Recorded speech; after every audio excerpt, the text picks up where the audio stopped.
Қазір жаңалықтарды ашсаңыз, дефолт туралы жиі айтылып жатыр. Бұл бірден үрей тудыратын сөздің мағынасын түсінбесеңіз, бірақ түсінгіңіз келсе, видеоны көрді жалғастырыңыз. Бұл жусан инвестициялары. Кеттік. Ағылшын тілінен аударғанда, өзіне алған міндетті орындамау деген мағынаны білдіреді. Дефолт қарыз алушы субъектінің мойнына алған міндеттемесін орындай алмауды білдіреді. Компания немесе жеке тұлға өзін дефолт деп жариялаған жағдайда банкроттық туралы шешім қабылданады. Банкрот деп тану барысында қарызды толық немесе ішінара жабу үкімі бекітіледі. Мемлекеттік дефолт немесе басқаша айтқанда суверенді дефолт деген термин бар. Ол отандық немесе шетелдік кредиторлар алдындағы міндеттемелерін уақытында орындамаса жүзеге асатын жағдай.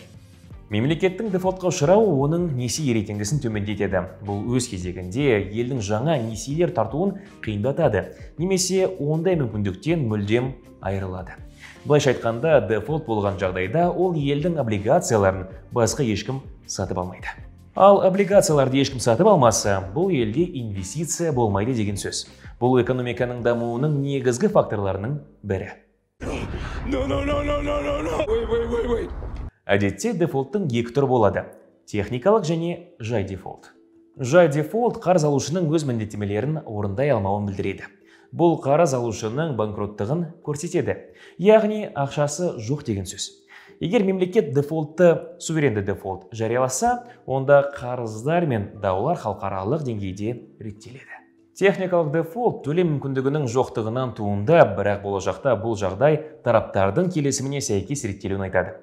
Техникалық дефолт қарыз алушы несиелік келісімінің шарттарына қазір орындауға қауқарсыз, бірақ алдағы уақытта оны міндетті түрде қайтаруын меңзейді. Әдетте, егер ел дефолтқа ұшыраса, онда облигацияларды шығару үшін оған жоғары пайыздық мөлшерлеме бойынша купондарды төлеу қажет болады. Ай сайынғы жарнаңызды немесе несиеңізді уақытында төлемесеңіз, келесі несиеңіздің пайыздық мөлшерлемесі басқаларға қарағанда жоғары болатынын білесіз ғой. Дефолт бойынша қарыздарды өтеу де осы жағдайға ұқсас. Мемлекеттік дефолттар тарихына үңілейік. 1998 жылы Ресей дефолты, тек ішкі қарыз. 2001 жылы Аргентина дефолты. Мексикадағы дефолт 1982 жылы болған. 2003 жылы Уругвайда. Солтүстік Кореяда 1987 жылы. 2015 жылдың 1 шілдесінде Греция техникалық дефолтқа шықты.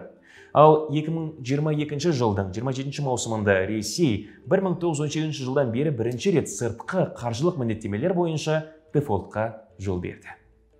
Осы видео ұнаса, лайк басып, коммент жазыңыз. Каналға жазылып қоюды да ұмытпаңыз. Алдағы уақытта көп қызық видеолар шығады. Бұл жусан инвестициялары. Келесі кездескенше сау болыңыз.